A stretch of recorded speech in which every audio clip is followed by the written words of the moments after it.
everyone, I'm Kat, and today we're talking PvP basics for Elden Ring. I have received some questions from friends and viewers who have enjoyed the game, but weren't really sure where to begin when it came to PvP. Some of them felt outclassed and wanted to learn how to defend themselves. Others wanted to be a part of the PvP scene, but really didn't know where to begin. So, to answer those, I decided to make this video. Whether you want to be able to defend yourself from invaders, or engage in duels of skill, I hope that this basics video will give you all the tools you need to survive here in the lands between. To start off, this guide assumes that you have an understanding of the controls and terminology of the game, and that you already know how to access the weapons, skills, and spells that you're going to want. If you want more details on that, there are plenty of guides and wikis that have you covered. In the future, I do plan to make videos regarding specific weapons and builds, teaching how to use them to their full potential, so feel free to check back when those are live. When building a character for PvP, there are some things you're going to want to nail down as early as character creation.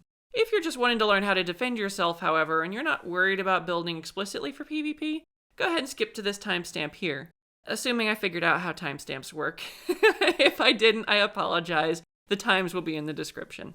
For the rest of you, there are a few questions you're going to want to ask. What is your general build concept? What are your weapons? And what rune level or meta do you want to play at? Answering these three questions is going to be important for informing your choices going forward. You can go in any order for these questions. It really doesn't matter, as long as you know the answer to all of them before you begin. Firstly, your concept. Are you planning on being a mage, slinging spells from afar and harrying your foes with glintstones? Or did you want to take a more direct approach, building for heavy weapons and even heavier armor? Come up with a general concept like that and flesh it out, deciding which of the main stats are going to be most important to your specific build. For example, we'll go with a mage again. Sorceries are almost all influenced by the intelligence stat, so you're going to want to put quite a few of your points into that. I should also mention that if you aren't planning on falling apart like a piece of one-ply toilet paper, you really should invest a lot of your points into vigor. Like 40 is probably the lowest I'd recommend of any of the metas. After you've worked out a general idea of your build, pick a few weapons or spells that you really like. This part can be hard if you're not very familiar with the game, and a wiki will absolutely help you out here. Not all weapons are very PvP viable, but the best way to learn which ones are is through experimentation. And lastly, you're going to want to pick a rune level to stick around at. Unlike in regular progression, PvP has some community-defined cutoff points where it is a lot easier to find an opponent to be equally matched with. These metas are going to determine both where you can expect to find a fair fight and the number of stats you can have in total by the end. I know of 3 community cutoff points personally, each with their own upsides and drawbacks. The first one is the Fight Club meta. This is the most common meta and the one I see the most activity in. Rune level cap for this is 125, and you can expect to find a lot of players at the Ryu Lucaria main gate site of grace, or at the Church of Ele. The second cutoff point is the rune level 150 meta. To my knowledge, this one is falling a little bit out of favor, but I hear that it's still active. I don't know where it is explicitly, so I'm not going to be able to help you, but a little bit of Googling should help you that. And the last one is the rune level 75 PvP meta. This is the most common in Liurnia of the Lakes. I believe it evolved there because there happens to be a quest to do invasions from an NPC in the area, so invaders are pretty frequent here. The level 75 meta is the most balanced, in my opinion, but it has its own set of drawbacks too, which I'll cover in depth in another video. One last thing of note, the weapons have a level cap too. You can upgrade your weapons in Elden Ring, but as an invader, if your weapon's level is too high, you'll be placed into a higher bracket, and you won't be able to find any opponents. Well, at least none that are a fair fight.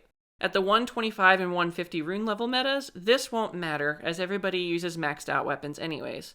But at rune level 75, you're gonna want to have your weapon be no more than plus 15 if it's a normal weapon, or plus 5 if it requires somber smithing stones to upgrade. Once you have your meta, weapons, and stats picked out, you can go ahead and make a character, or respec a current one. Find some complementary gear that helps it out and works well, such as armor and talismans, and gather it all up and get ready for a fight. Okay, now that you've presumably finished all of that, or it just didn't apply to you, let's go over the basics of actually finding opponents. Firstly, there are a few ways to find them to fight. Bloody Fingers, Recusant Fingers, and Festering Bloody Fingers are all really good for invading people, and are the most common way to find opponents at the rune level 75 meta. Duelist Furled Fingers, on the other hand, are for letting other players summon you to duel them. These are used much more frequently in the 125 and 150 metas. If you're looking to duel people alone, you're going to need Furl Calling Finger remedies. And if you're wanting to duel invaders that you're not picking yourself, you're going to need a Taunter's Tongue. Once you're ready to summon, let's go over the etiquette of how honorable PvP duels works, as yes, there is an etiquette. When you're invading or being invaded, this won't necessarily apply, but if you're at Fight Club, don't be surprised if you end up on the wrong side of a gank squad if you break these rules. First point, it is considered rude to heal after a duel has begun. Healing changes the dynamic of the fight, so that it is no longer a test of skill, but of who has collected the most and biggest flasks by that point in the game. This does not prevent you from regenerating health with spells, though, so feel free to try a regen build, although I wouldn't recommend it. Second, allowing both parties to buff before a fight. This gives you a chance to fight at your fullest strength. This one isn't always honored, and it is just as valid to use a spell to clean all the buffs off of an enemy, but it's polite to allow this starting off. Follow this up with a bow or a polite motion of your choice. This demonstrates your willingness to have a fair and honorable fight. Once both parties rise, the fight can begin. Now for a couple of don'ts. Do not gank. A test of skill is meant to be just that, a test of skill.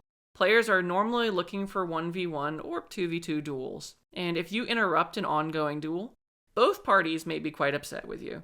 I have seen players get mauled by all three players for interrupting a good fight. And one more, don't run behind enemies. Fights tend to happen in places where enemies are scarce anyways. The locations I listed up above pretty much cover some of the best. But if a player runs off, they could theoretically find some enemies to hide behind. Honestly, this only leads to tedium, as a good player is going to kill you anyways, even with enemies harassing them. You're not doing anyone any favors or proving anything by running away. Again, when it comes to invasions, this etiquette isn't going to apply. The odds are already stacked against you, so feel free to take all the cheesy advantages you can get. This is more for the duelists who are looking for an honorable and a fair fight. One, however, that I will say is rude all the time is teabagging. Yes, it's always been rude in pretty much every video game, but I can tell you that at least for me personally, the fastest possible route to get onto my personal shit list is to start teabagging, me or anyone else. Most players who do it are pretty trash anyways, so I shouldn't let it bother me, but hey, I'm only humanoid too. Alright, finally, now we can talk about the combat, the part you've all been waiting for, the one that actually matters. Let's brush up on the most important techniques you're going to need in order to survive a duel. The first and most important thing in all of Elden Ring is your dodge roll. Rolling is the single most defining factor in not just PvP, but all Elden Ring combat. Without it, it would look totally different. Your roll makes you temporarily invincible for a short time, and it is the tool you'll be using the most often to avoid damage in combat, unless you have certain Ashes of War, like Bloodhound Step, but that's for another video. The roll comes in 3 flavors: light, medium, and heavy. The roll you have is determined by your weight.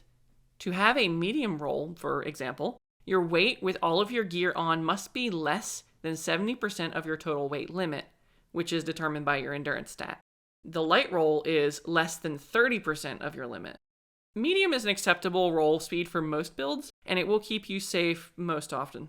Heavy rolling, however, is bad, as it limits the time you're invincible, and it moves you slower. Rolling heavy in PvP is just asking to die.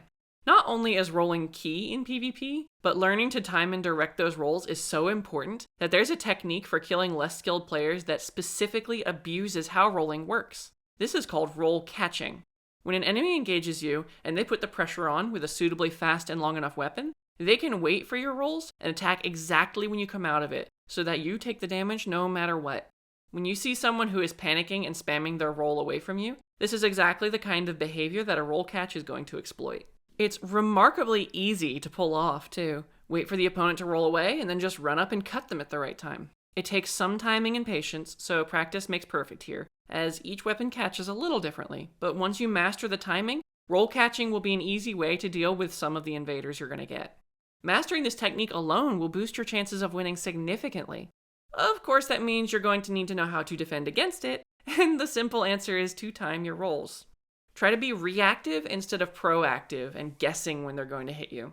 When you react to an attack, they're going to have a wind-up that you can clearly see, about a half second long. But every weapon has one. If you react, you're forcing them to come to you instead of the other way around. As we just discussed, when they're roll catching you, they're seeing you roll and reacting to that. Wait for them to make the mistake. Don't eat an attack that you don't have to. Next important lesson, and I see this one a lot from new players, do not overcommit. When you swing a weapon, it goes at a constant rate, no matter what your stats are. This is by design, and it means that some attacks just aren't nearly as safe as others. When you swing wildly into an enemy, spamming your attack button, a bad opponent might eat it, but a good enemy is just going to back off and let you burn your stamina out, and then they're going to come back and punish you when you don't have that stamina to roll away. Not only that, spamming attacks has a rhythm to it, and a skilled opponent will weave in and hit you while you're stuck in an animation. This is also true of very slow attacks in Ashes of War that leave you vulnerable.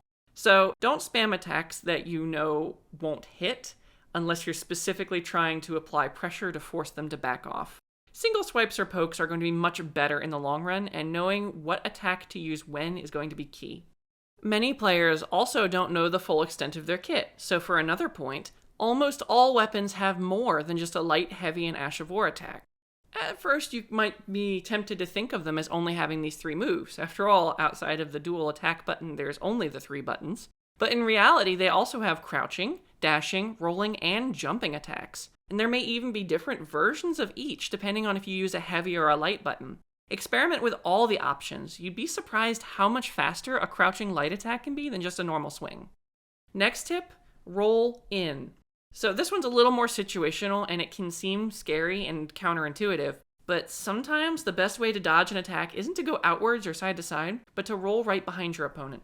A lot of really long-range weapons, like spears, have some great reach that will snatch you even if you roll out, but many of those same weapons are very poor at tracking, and will whiff totally if you roll past them.